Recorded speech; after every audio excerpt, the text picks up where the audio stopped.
Have you ever wondered about the political party that shaped Kenya for nearly 4 decades? Let's dive into the fascinating history of the Kenya African National Union, or KANU.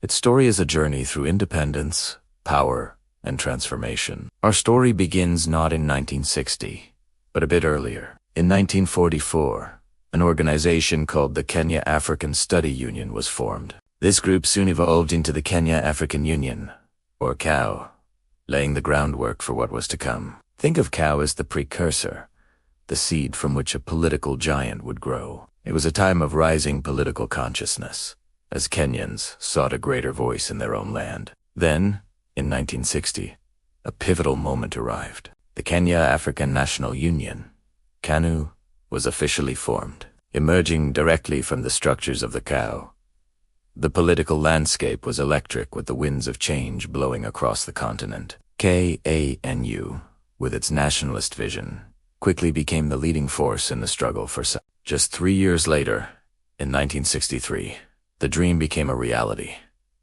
KANU led Kenya to independence from British rule. The party won the country's first ever general election, and its charismatic leader, Jomo Kenyatta, became the first prime minister, and later, the first president of a free Kenya. This was a moment of immense pride and hope for the nation. The red, black, and green of the KANU flag symbolized the bloodshed for freedom, the people of Kenya, and the nation's natural wealth. In the years following independence, KANU's power solidified. It began to absorb smaller, rival political parties. The idea was to foster national unity, bringing different communities under one political umbrella.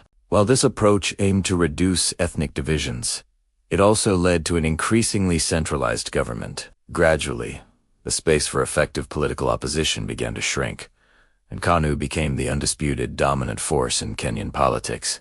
A new chapter began in 1978 with the passing of Jomo Kenyatta. His vice president, Daniel Arap Moi, smoothly transitioned into the presidency, becoming the new leader of KANU.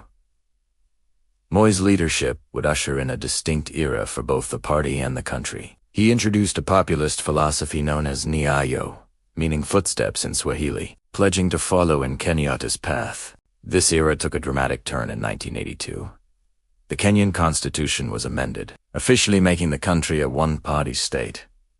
KANU was declared the sole legal political party. For the next decade, from 1982 to 1991, Kenya was governed under this single-party system. It was a period marked by stability for some, but it also faced significant criticism both at home and abroad. According to sources like Britannica, the government during this time faced accusations of corruption and human rights abuses, with dissent being heavily suppressed. The pressure for change was building, fueled by both internal activists and international calls for greater democracy. By 1991, the government yielded. The constitutional amendment that had created the one-party state was repealed, and the ban on multi-party politics was lifted.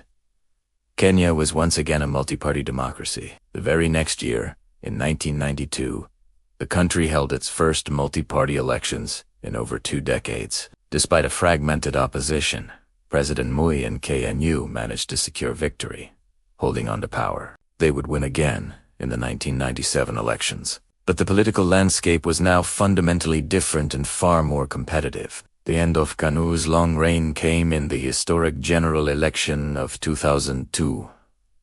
After nearly 40 years at the helm of the nation, KANU lost the presidency to a unified opposition coalition. This peaceful transfer of power was a monumental moment for Kenya's democracy, proving the strength of its institutions. It marked the end of an era, but not the end of KANU itself. Today, KANU remains an active political party in Kenya's vibrant multi-party system. Though no longer the dominant force it once was, its legacy is woven into the very fabric of the nation. From leading the independence movement to its long and complex rule, the story of KANU is, in many ways, the story of modern Kenya.